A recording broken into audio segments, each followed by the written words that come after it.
दोस्तों, आज की हमारी इस मूवी का नाम है ए.डी. विटाम, जो हाल ही में रिलीज हुई जबरदस्त क्राइम थ्रिलर मूवी में से एक है। इस मूवी की कहानी प्यार और दोस्ती की एक बेहतरीन मिसाल है और इसी वजह से ये 2025 में रिलीज हुई सबसे शानदार हॉलीवुड मूवीज में से एक है। तो चलिए बिना देरी किए वीडियो शुरू करते हैं। मूवी की शुरुआत फ्रैंक नाम के एक आदमी से होती है जो इमारतों की दरारें ठीक करने का काम करता है। फ्रैंक हमेशा से ही ये नौकरी नहीं करता था, बल्कि उसकी नौकरी तो ऐसी थी जिस पर पूरे देश को गर्व हो। लेकिन बाद में कुछ ऐसा हुआ जिसकी वजह से फ्रैंक को काम से निकाल दिया गया, और वो हादसा क्या था ये आपको आगे पता चलेगा। फिर नेक्स्ट डे फ्रैंक अपनी वाइफ लियो को देखने के लिए हॉस्पिटल जाता है। दरअसल लियो प्रेग्नेंट है और उसकी डिलीवरी में सिर्फ 2 ही हफ्ते बचे हैं। लेकिन ये 2 हफ्ते फ्रैंक और लियो दोनों के लिए बहुत ही मुश्किल भरे होने वाले हैं। फिर फ्रैंक लियो को लेकर अपने घर पर वापस आ जाता है, और जब वो दोनों ऊपर जाते हैं तो देखते हैं कि उनका पूरा घर बिखरा पड़ा है, जैसे किसी ने वहाँ पर कुछ ढूंढने की कोशिश की हो। फिर लियो हैरान होकर फ्रैंक को कहती है कि पिछले 2 हफ्तों में ऐसा दूसरी बार हो रहा है। पिछली बार जब चोर आए थे तो वो तुम्हारा कंप्यूटर ले गए, तुम मुझसे क्या छुपा रहे हो? फिर फ्रैंक कहता है मुझे नहीं पता ये सब क्या हो रहा है, लेकिन उसके चेहरे से साफ साफ नजर आ रहा था कि वो जरूर कुछ छुपा रहा है। फिर फ्रैंक अपने घर से निकलकर सीधा अपने दोस्त बेन के पास जाता है, क्योंकि जो कुछ भी फ्रैंक छुपा रहा था बेन वो सब कुछ जानता था। फ्रैंक बेन को सारी बात बताता है कि आज उसके घर में क्या हुआ। फिर बेन उससे पूछता है क्या उन्हें चाबी मिल गई? फ्रैंक कहता है मुझे नहीं लगता कि चाबी उन्हें मिली होगी। फिर बेन फ्रैंक को समझाता है कि तुम्हें लियो को सब कुछ बता देना चाहिए, लेकिन जब तक डिलीवरी नहीं हो जाती तब तक फ्रैंक कोई भी रिस्क नहीं लेना चाहता था। बेन से बात करने के बाद फ्रैंक वापस अपनी जॉब पर चला जाता है, लेकिन जब वो बिल्डिंग पर लटक कर काम कर रहा था तभी कोई उसकी रस्सी खोल देता है। फिर फ्रैंक लड़खड़ाते हुए नीचे गिरने लगता है, लेकिन जैसे तैसे वो खुद को संभाल लेता है और उसकी जान बच जाती है। फिर फ्रैंक गुस्से में उसी रस्सी से लटकता हुआ जमीन पर आ जाता है, और जिसने उसको गिराने की कोशिश की थी वो उसको पकड़ने की कोशिश करता है। लेकिन काफी दूर दौड़ने के बाद भी वो आदमी अपनी गैंग वालों के साथ वहां से भाग जाता है। अब वो आदमी कौन था और उसने फ्रैंक की रस्सी क्यों खोली, ये सब हमें आगे पता चलेगा। उस आदमी के भाग जाने के बाद फ्रैंक घबरा जाता है और तुरंत अपनी वाइफ लियो को फोन करता है, लेकिन लियो शायद काम में व्यस्त थी, इसीलिए वो फोन नहीं उठाती। कॉल रिसीव न होने के कारण फ्रैंक को बेचैनी होने लगती है। फिर वो दौड़ता हुआ सीधा अपने घर जाता है। घर में लियो बिल्कुल सुरक्षित और ठीक ठाक थी, और उसको देखकर फ्रैंक की जान में जान आती है। अब फ्रैंक हर वक्त यही सोचता रहता था कि मुझे लियो को सच्चाई बता देनी चाहिए, लेकिन लियो अभी प्रेग्नेंट है, इसलिए वो चाहकर भी उसे सच्चाई नहीं बता सकता। अगले सीन में हम उसी आदमी को देखते हैं जिसने फ्रैंक पर हमला किया था। इस आदमी का नाम स्टानिस्लास बुकट है और ये विक्टर नाम के आदमी के लिए काम करता है। स्टान विक्टर को बताता है कि फ्रैंक ने मुझे बस पकड़ ही लिया था, लेकिन मेरी किस्मत अच्छी है कि मैं बचकर भाग आया। ये बात सुनते ही विक्टर उसको गोली मार देता है। असल में विक्टर एक बहुत ही बड़ी प्लानिंग कर रहा था, और अपने प्लान को कामयाब करने के लिए उसको एक चाबी चाहिए, और वो चाबी थी फ्रैंक के पास। रात को जब लियो सो जाती है तो फ्रैंक चुपचाप खिड़की से निकलकर अपने घर की छत पर चला जाता है, और ये वही जगह थी जहां उसने उस चाबी को छुपा रखा था। फ्रैंक को एहसास होता है कि चाबी अब यहाँ पर सुरक्षित नहीं है, इसलिए वो उसको नीचे ले आता है और फिर वॉश बेसिन में छुपाने लगता है। लेकिन तभी पीछे से लियो वहाँ पर आ जाती है और फ्रैंक से सवाल करती है कि ये सब क्या हो रहा है। लियो फ्रैंक को कहती है कि तुम मुझसे कुछ छुपा रहे हो, क्योंकि इतने दिनों से ना तो तुम ठीक ढंग से सो रहे हो और ना ही तुम मुझसे प्यार भरी बातें करते हो। फ्रैंक को लगता है कि अब उसे लियो को सच बता ही देना चाहिए, लेकिन वो उससे कुछ कह पाता इससे पहले ही कुछ लोग उसके घर का दरवाजा तोड़ने लगते हैं। फिर फ्रैंक और लियो सावधान हो जाते हैं। तभी कुछ लोग मास्क पहनकर उनके घर के अंदर आ जाते हैं। फिर फ्रैंक उन सभी की जमकर धुलाई करता है, लेकिन वो लोग बहुत सारे थे, इसलिए वो उनसे जीत नहीं पाता। फिर वे सब लोग फ्रैंक और लियो को बांध देते हैं। तभी उनका बॉस फ्रैंक को कहता है कि हम जो ढूंढ रहे हैं हमें दे दो, वरना तुम पछताओगे। लेकिन फ्रैंक तो उसकी धमकी से बिल्कुल भी नहीं घबराता और चाबी देने से साफ साफ मना कर देता है। विक्टर भी इतनी आसानी से हार मानने वाला नहीं था। फिर वो बड़ी ही चालाकी से एक गन के ऊपर फ्रैंक के फिंगरप्रिंट्स ले लेता है और फिर लियो को पकड़कर वहां से ले जाता है ताकि फ्रैंक को मजबूरन चाबी उसे देनी पड़े। फिर वहां से जाते वक्त विक्टर फ्रैंक को एक काले रंग का मास्क पहना देता है और फिर जोर से डंडा मारकर उसको बेहोश कर देता है। अब कहानी फ्लैशबैक में जाती है। समय है 10 साल पहले का और ये बात तब की है जब फ्रैंक ने GIGN यूनिट ज्वाइन की थी। तभी फ्रैंक के सीनियर सभी नए लोगों को निर्देश देते हैं कि GIGN के साथ जुड़ना अपनी जिंदगी को देश के लिए समर्पित करने के बराबर है। हमेशा खुद से पहले अपने देश के बारे में सोचो और अपनी ड्यूटी को ईमानदारी से निभाओ। सीनियर फ्रैंक को एक बैज देते हैं और साथ में एक लाइन भी बोलते हैं, गर्व से पहनो और शान से जियो। लियो भी GIGN की ही सदस्य थी और जब वो फ्रैंक को पहली बार देखती है तो मन ही मन उससे प्यार करने लगती है। वैसे तो सभी वहाँ पर फ्रैंक के दोस्त थे, लेकिन 4 लोगों से उसकी गहरी दोस्ती थी जिनके नाम थे निकोलस की वाइफ मानोन, लियो और बेन। हालांकि बेन अभी GIGN टीम में नहीं था, लेकिन बहुत जल्द वो भी इस यूनिट के साथ जुड़ने वाला था। फ्रैंक का एक और सीनियर उसके पास आता है और उसे नई ज्वाइनिंग के लिए बधाई देता है। फ्रैंक के पिता भी एक समय इसी यूनिट के लिए काम किया करते थे,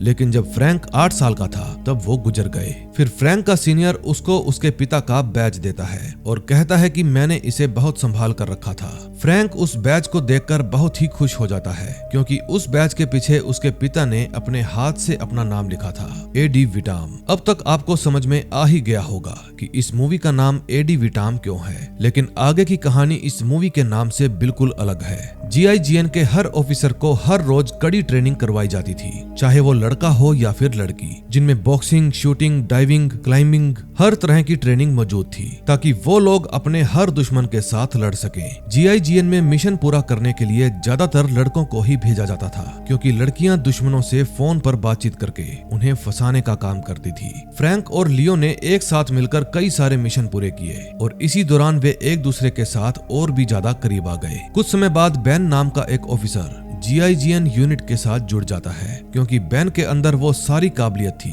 जिसकी GIGN को जरूरत थी। फिर फ्रैंक खुद बेन को उसका बैज देता है और कहता है, गर्व से पहनो और शान से जियो। बेन GIGN के साथ जुड़ने के बावजूद भी वहाँ पर किसी भी सदस्य के साथ ज्यादा करीब नहीं हो पाता और ना ही उसके कोई दोस्त थे। फिर एक पार्टी में बेन और लियो साथ बैठकर बातें करते हैं, जिसके बाद लियो और फ्रैंक दोनों ही बेन के अच्छे दोस्त बन जाते हैं। कुछ देर बाद लियो और फ्रैंक वॉशरूम में जाकर रोमांस करने लगते हैं, लेकिन उनका दोस्त निकोलस ये सब देख लेता है। फिर निकोलस फ्रैंक को बहुत चिढ़ाता है क्योंकि उन दोनों ने ये बात सबसे छुपा कर रखी थी। पार्टी खत्म होने के बाद फ्रैंक, निकोलस और मानोन सभी अपने अपने कमरों में चले जाते हैं, लेकिन फ्रैंक का मन अभी भी नहीं मान रहा था, इसलिए वो एक बार फिर से लियो से मिलने चला जाता है। अगली सुबह GIGN के सभी ऑफिसर गार्डन में बैठकर एंजॉय कर रहे थे। अब तक लियो और फ्रैंक के प्यार के बारे में सभी को पता चल चुका था, लेकिन मानोन और निकोलस को ये बात जानकर हैरानी होती है कि लियो बच्चे पैदा नहीं करना चाहती। फिर मानोन फ्रैंक को समझाती है कि बच्चे तो होने ही चाहिए, क्योंकि जब कोई तुम्हारा घर पर इंतजार करता है तब काम करने का जज्बा और जुनून दोनों बने रहते हैं। फ्रैंक खुद भी चाहता था कि उसे पिता बनने का सुख प्राप्त हो, लेकिन जब तक लियो की मंजूरी नहीं होगी तब तक वो कुछ नहीं कर सकता था। अब कहानी यहाँ से 9 साल आगे जाती है और ये बात तब की है जब लियो को पता चलता है कि वो प्रेग्नेंट है, लेकिन वो ये खुशखबरी फ्रैंक को देती इससे पहले ही फ्रैंक की लाइफ में एक बड़ा सा हादसा हो जाता है। उस रात फ्रैंक, निकोलस और बेन ट्रेनिंग खत्म करके अपने घर जा रहे थे। रास्ते में फ्रैंक का दोस्त एरिक उसे फोन करके बताता है कि कुछ देर पहले ट्राइडेंट होटल के ऊपर वाले माले में गोलियां चली है। फिर फ्रैंक एरिक से पूछता है कि क्या तुमने पुलिस को कॉल की? एरिक कहता है, गोलियां अभी अभी चली हैं, इसीलिए मैंने सीधा तुम्हारे पास फोन किया है। फिर फ्रैंक इस बारे में निकोलस और बेन को बताता है और फिर वे तीनों सीधे ट्राइडेंट होटल में पहुंच जाते हैं। इस समय उनके साथ और भी कई सारे ऑफिसर थे, लेकिन किसी को भी अंदाजा नहीं था कि गोलियां चलाने वाले अपराधी नीचे ग्राउंड फ्लोर पर भी आ जाएंगे। फिर जब फ्रैंक और बाकी के ऑफिसर्स अंदर जाते हैं तो उन्हें सामने से 2 लोग बाहर आते हुए दिखाई देते हैं। फिर फ्रैंक उन दोनों को रोकने की कोशिश करता है, लेकिन तभी वे दोनों फायरिंग करने लगते हैं। हमले में फ्रैंक को तो कुछ भी नहीं होता, लेकिन निकोलस और बेन को गोली लग जाती है। फिर काफी गोलीबारी के बाद ऑफिसर्स जैसे तैसे उन दोनों अपराधियों को मार गिराते हैं, लेकिन जब फ्रैंक निकोलस के पास पहुंचता है तो देखता है कि वो अपनी आखिरी सांसें गिन रहा था। फिर फ्रैंक बहुत कोशिश करता है कि निकोलस की जान बच जाए, लेकिन मौत उसे अपने साथ घसीट ले जाती है। बेन के हाथ में गोली लगी थी, इसलिए वो मरता नहीं है। फिर तुरंत उसको हॉस्पिटल में भेज दिया जाता है, जिसके बाद उसका इलाज शुरू हो जाता है। फिर अगले दिन फ्रैंक के सीनियर्स उसे ऑफिस में बुलाते हैं और पूछते हैं कि तुम वहां पर क्यों गए। फिर फ्रैंक कहता है, सर मैं तो अपनी ड्यूटी निभा रहा था। लेकिन उसके सीनियर्स उस पर भड़क जाते हैं और कहते हैं कि तुम्हारा मिशन था मेरे ऑर्डर्स फॉलो करना। फिर वो फ्रैंक को हमेशा के लिए GIGN से निकाल देते हैं। फिर फ्रैंक अपने पिता का बैज अपनी वर्दी से अलग कर देता है और वहां से चला जाता है। फिर वहां से जाते वक्त फ्रैंक मानोन से मिलता है और उसके गले लगकर रोने लगता है। फिर अगली सुबह निकोलस का फ्यूनरल किया जाता है। तभी लियो भी तय करती है कि अब वो भी GIGN के लिए काम नहीं करेगी, क्योंकि वो फ्रैंक से प्यार करती थी और जहां फ्रैंक रहेगा वहीं पर लियो रहेगी। फिर रात में फ्रैंक लियो को बहुत समझाता है कि तुम्हें GIGN नहीं छोड़नी चाहिए, लेकिन लियो उसकी बात नहीं मानती।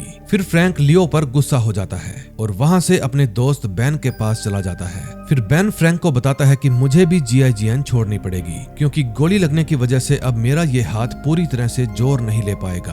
बेन की बातें सुनकर फ्रैंक को और भी ज्यादा दुख होता है, क्योंकि उसकी वजह से निकोलस मारा गया और बेन की नौकरी छूट गई। लेकिन बेन उसे डांटते हुए कहता है कि दोबारा कभी भी ये बात मत कहना कि ये सब तुम्हारी वजह से हुआ है। हम सब वहाँ पर अपनी ड्यूटी निभा रहे थे और होटल में जाने का फैसला अकेले तुम्हारा नहीं था, बल्कि हम सबका था। अब फ्रैंक को अपने दोस्त बेन की बातें सुनकर उस पर गर्व होने लगता है। अगले सीन में हम देखते हैं लियो और फ्रैंक डिनर करने के लिए एक होटल में जाते हैं, जहाँ पर लियो फ्रैंक को खुशखबरी देती है और कहती है कि मैं प्रेग्नेंट हूँ। ये बात सुनकर फ्रैंक लियो को गले से लगा लेता है। फिर वो लियो से पूछता है कि तुम तो चाहती थी कि तुम कभी भी माँ नहीं बनोगी। फिर लियो कहती है कि मैंने अपना मन बदल लिया है और अब मुझे माँ बनना है। फ्रैंक की दुख भरी जिंदगी में एक बार फिर से खुशियां भर जाती हैं। फिर वो दोनों अपने लिए एक नया घर खरीदते हैं और फिर उसी में सेटल हो जाते हैं। तभी कुछ दिन बाद फ्रैंक के हाथ उसके पिता का बैज लग जाता है और जब वो उसके ऊपर लगे सूखे खून को देखता है तो उसको थोड़ी हैरानी होती है।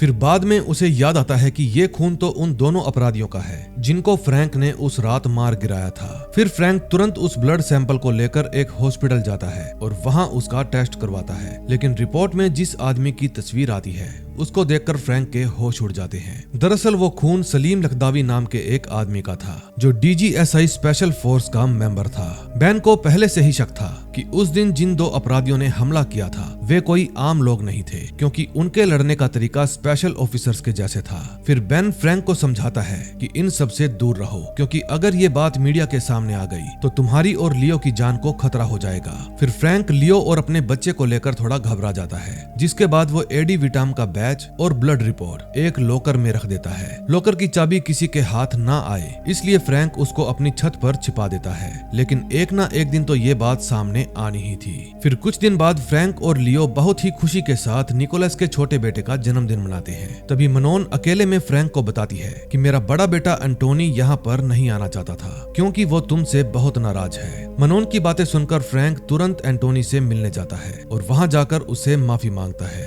और कहता है कि मुझे माफ कर दो, जो कुछ भी हुआ उन सब के लिए मैं ही जिम्मेदार हूँ। फिर एंटोनी फ्रैंक से अपनी नाराजगी जताते हुए कहता है कि अगर आप कुछ करना ही चाहते हैं तो ये सच्चाई सबके सामने ला दीजिए जो भी आपको पता है। फिर फ्रैंक ये बात सुनकर हैरान रह जाता है कि बैज वाली बात एंटोनी को कैसे पता चली, लेकिन एंटोनी खुद ही ये बात बता देता है कि मैंने अपनी माँ को तुमसे बात करते हुए सुन लिया था। अब निकोलस के बेटे ने पहली बार फ्रैंक से कुछ मांगा था, इसलिए वो उसकी भावनाओं को नकार नहीं सकता था। अब फ्रैंक सीधे एक पत्रकार से जाकर मिलता है और उसे बैज वाली सारी बात बता देता है। फ्रैंक उसको पहले ही क्लियर कर देता है कि मेरा नाम बीच में नहीं आना चाहिए और ना ही इस खबर के कारण मेरी फैमिली को कोई खतरा होना चाहिए। फिर वो पत्रकार भी इस बात की जिम्मेदारी लेती है कि तुम्हारा नाम कहीं पर भी नहीं आएगा। लेकिन जब वो अपनी टीम को ये जानकारी देती है तो DGSI का एक ऑफिसर जो वहाँ पर पत्रकार बनकर बैठा हुआ था वो ये बात DGSI तक पहुँचा देता है। फिर DGSI के ऑफिसर्स अपनी सीनियर मैडम के साथ मीटिंग करते हैं और उन्हें शुरू से सारी बात बताते हैं। दरअसल आज से 7 महीने पहले एक नेवी सील CIA का सदस्य कर्नल जॉन ब्रेनन अपने बॉडीगार्ड के साथ फ्रांस आए थे ताकि वो ऑस्ट्रेलिया से अपने हथियारों की डील के बारे में बातचीत कर सके। बैठक के दिन DGSI के वरिष्ठ ऑफिसर लेफ्टिनेंट ब्रेव के आदेश पर 2 ऑफिसर्स उनके कमरे में गए थे ताकि वो उनके दस्तावेजों को चुरा सके, लेकिन सब कुछ योजना के हिसाब से नहीं हुआ। वहां जॉन और उसके बॉडीगार्ड्स ने डीजीएसआई के ऑफिसर्स को देख लिया था, जिसके बाद उन सभी के बीच में फायरिंग शुरू हो गई। डीजीएसआई के ऑफिसर्स को कोई भी अंदाजा नहीं था कि वहां पर जीआईजीएन के ऑफिसर्स भी आ जाएंगे, इसलिए मजबूरन उनको जीआईजीएन के ऑफिसर्स के साथ भिड़ंत करनी पड़ी। लड़ाई खत्म होने के बाद सबको लगा कि मामला अब शांत हो गया है, लेकिन कुछ देर पहले ही एक पत्रकार ने उनको खबर दी कि फ्रैंक नाम के एक आदमी के पास डीजीएसआई के खिलाफ सबूत हैं। फिर मैडम पूरी कहानी जानने का आदेश देती है और कहती है कि वो खून वाला बैज किसी भी हालत में जनता के सामने नहीं आना चाहिए, क्योंकि अगर सीआईए को इस बात का पता चला तो बहुत बड़ी गड़बड़ हो जाएगी। फिर फ्रैंक के पास से बैज लाने का काम विक्टर नाम के आदमी को दिया जाता है और अब इसके बाद क्या हुआ ये सब आपको पता ही है। अब कहानी प्रेजेंट में आती है। फ्रैंक की जब आंख खुलती है तो डीजीएसआई का एक ऑफिसर फोन पर उसकी विक्टर से बात करवाता है। विक्टर फ्रैंक को कहता है कि तुम्हारे पास केवल 4 घंटे हैं, चुपचाप वो बैज हमें दे दो और अगर ऐसा नहीं हुआ तो मेरे आदमी लियो को खत्म कर देंगे। फिर वो फ्रैंक को कहता है कि अगर तुमने पुलिस को बताने की कोशिश की तो इसका भी कोई फायदा नहीं, क्योंकि पुलिस की नजरों में तुम वांटेड हो। विक्टर ने बड़ी चालाकी से स्टेन को मारकर उसका इल्जाम फ्रैंक के ऊपर डाल दिया था, ताकि फ्रैंक चाहकर भी पुलिस के साथ संपर्क ना कर सके। अब फ्रैंक घबरा जाता है और विक्टर को कह देता है कि मैं बैज लेकर आ रहा हूँ, लेकिन हैरानी की बात यह थी कि वो बैज वहाँ पर था ही नहीं जहाँ पर उसने रखा था। फिर फ्रैंक जब अपने घर जाने लगता है तो देखता है कि पुलिस की एक टीम पहले से ही वहाँ पर मौजूद थी। फिर फ्रैंक अपना दिमाग दौड़ाता है और छत से होता हुआ अपने घर के अंदर घुस जाता है। फिर बाथरूम में चाबी ना देखकर फ्रैंक को लगता है कि शायद पुलिस वालों ने उस चाबी को ले लिया होगा, लेकिन असल में सच्चाई कुछ और ही थी। ऑफिसर फ्रैंक को बाथरूम में देख लेते हैं, जिसके बाद फ्रैंक और उनके बीच में हाथापाई होने लगती है। अब फ्रैंक तो क्लाइंबिंग में एक्सपर्ट था, इसलिए वो पुलिस से बचने के लिए सीधा अपनी छत पर चला जाता है और फिर सबके घरों की छत को पार करता हुआ वहां से भाग निकलता है। फिर वो हेल्प मांगने के लिए अपने दोस्त बेन के पास जाता है,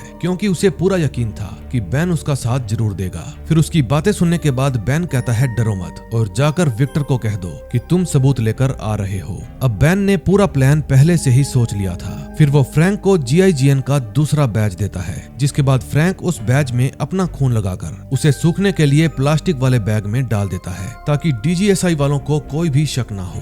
फिर कुछ देर बाद बेन और फ्रैंक विक्टर की बताई हुई लोकेशन पर पहुंच जाते हैं, लेकिन फ्रैंक बेन को वहां से कुछ दूर पहले ही उतार देता है, ताकि अगर कुछ गड़बड़ हो तो बेन उन्हें आकर बचा सके। फिर विक्टर फ्रैंक की अच्छे से तलाशी लेता है, लेकिन जैसे ही उसका हाथ बैज पर जाता है तो वो अपना रंग बदलना शुरू कर देता है। विक्टर ने पहले से ही सोच रखा था कि बैज मिलते ही वो फ्रैंक और उसकी वाइफ को मार देगा, लेकिन उसको इस बात का अंदाजा भी नहीं था कि फ्रैंक को बचाने के लिए उसका दोस्त बेन वहां पर मौजूद है। तभी विक्टर के जाने के बाद उसके आदमी फ्रैंक और उसकी वाइफ को मारने के लिए बंदूकें लोड कर लेते हैं, लेकिन वो इन दोनों को कोई भी नुकसान पहुंचाते इससे पहले ही जंगल में से कुछ आवाजें आने लगती है। फिर एक आदमी ये देखने के लिए कि ये आवाजें कहां से आ रही हैं, जंगल की तरफ जाता है, लेकिन काफी देर तक वो वापस नहीं आता। फिर दूसरा आदमी जैसे ही जंगल में जाने लगता है, सामने से बेन उनके ही जैसे कपड़े पहनकर आ जाता है और उन दोनों आदमियों को खत्म कर देता है। फिर बेन और फ्रैंक विक्टर के साथ काम करने वाले कई अधिकारियों को मार गिराते हैं, जिसके बाद विक्टर खुद उन पर फायरिंग करने लगता है।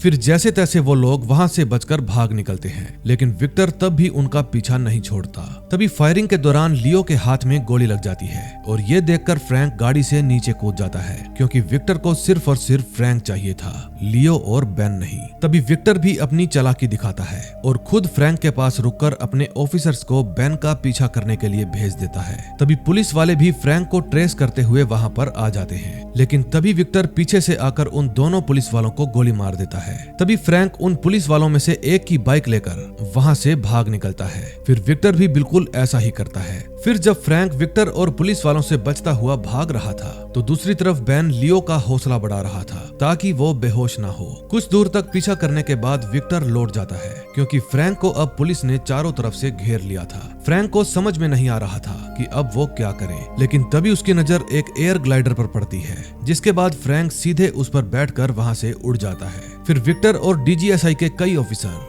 बेन का पीछा करने लगते हैं, लेकिन फायरिंग के चलते बेन के पेट में गोली लग जाती है और इतना सब कुछ हो जाने के बाद भी बेन हिम्मत नहीं हारता और अपनी आंखें खुली रखकर गाड़ी चलाता रहता है। फिर जब GIGN के अधिकारियों को फ्रैंक और बेन की खबर मिलती है तो वो भी उन्हें पकड़ने के मिशन पर निकल जाते हैं। अब सारी मुश्किलें पार करने के बाद बेन फाइनली लियो को हॉस्पिटल पहुंचा देता है, लेकिन गोली लगने की वजह से उसकी खुद की आंखें बंद हो रही थी। फिर विक्टर बेन को गाड़ी से निकालकर बहुत मारता है, लेकिन वो उसको पूरी तरह से खत्म कर पाता। इससे पहले ही फ्रैंक एयर ग्लाइडर से बहुत जबरदस्त एंट्री लेता है और विक्टर को लात मारकर गिरा देता है। अब फ्रैंक विक्टर पर अपना पूरा गुस्सा निकाल देता है और उसे इतना मारता है कि उसकी आत्मा तक कांप जाए। इतने में GIGN के ऑफिसर्स भी वहां पर आ जाते हैं, इसलिए वे फ्रैंक को सावधान करते हुए कहते हैं वहीं पर रुक जाओ। फ्रैंक उनमें से किसी की भी बात नहीं सुनता और तुरंत कार का दरवाजा खोलकर लियो को बाहर निकालता है, जिसको देखकर GIGN के सभी ऑफिसर्स रुक जाते हैं। फिर फ्रैंक तुरंत ही लियो को हॉस्पिटल में भर्ती करवाता है,